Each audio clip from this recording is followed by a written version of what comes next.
Now in Iraq, radical Islamist militants linked to al-Qaeda are reportedly planning to take Baghdad after successfully advancing in the north. The so-called Islamic State in Iraq and Syria group has already captured the entire province of Nineveh, which you can see here, including its regional capital. The extremists then moved south and captured the cities of Baiji and Tikrit, and their advance was halted just 100 kilometres from Baghdad. It's thought the government's now asked the US to carry out drone strikes against the insurgents. But Marina Portnaya explains now how that might mean Washington engaging against its own military hardware. But we're leaving behind a sovereign, stable and self-reliant Iraq.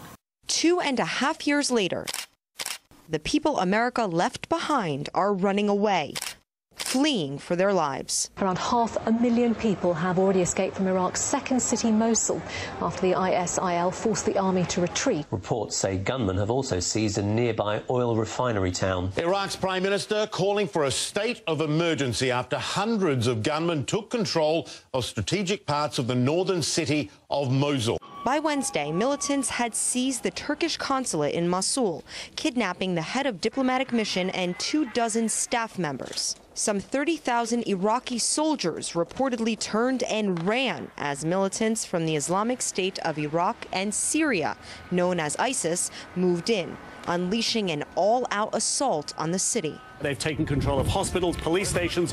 They have taken control of ammunition dumps and weapons stores that the fleeing government forces have left behind. Many of the abandoned weapons and military hardware now in the hands of hardline terrorists were imported into Iraq from, guess where? I think you all are aware of the shipments that we've provided that include the delivery of 300 Hellfire missiles, millions of rounds of small arms fire, thousands of rounds of tank ammunition, helicopter-fired rockets to the Iraqi security forces. And don't forget about the U.S.-supplied Humvees. Here you can see ISIS insurgents riding and inspecting the vehicles, driving them across the border into war-torn Syria.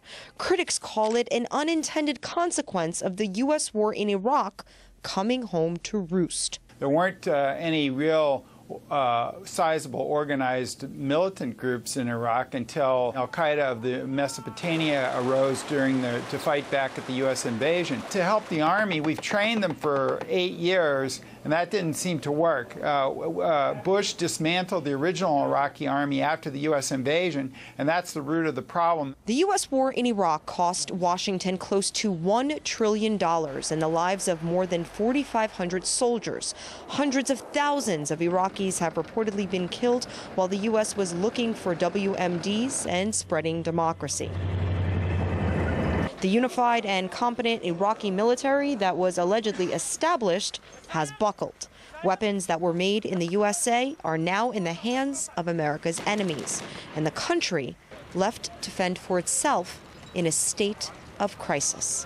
Marina Portnaya, RT. Well, at least 2 million people have been displaced by the violence, and there are also reports of mass beheadings being carried out by the extremists. Investigative journalist Robert Parry, who is a Middle East specialist, believes Iraq is collapsing and the US should take responsibility.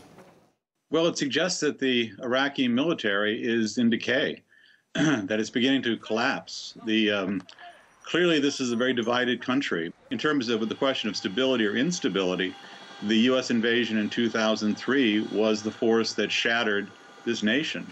And it's been hard to imagine how it was going to be put back together in any meaningful way since then.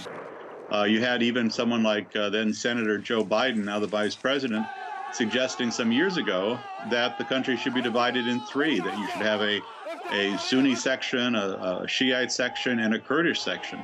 And it seems to be moving in that direction.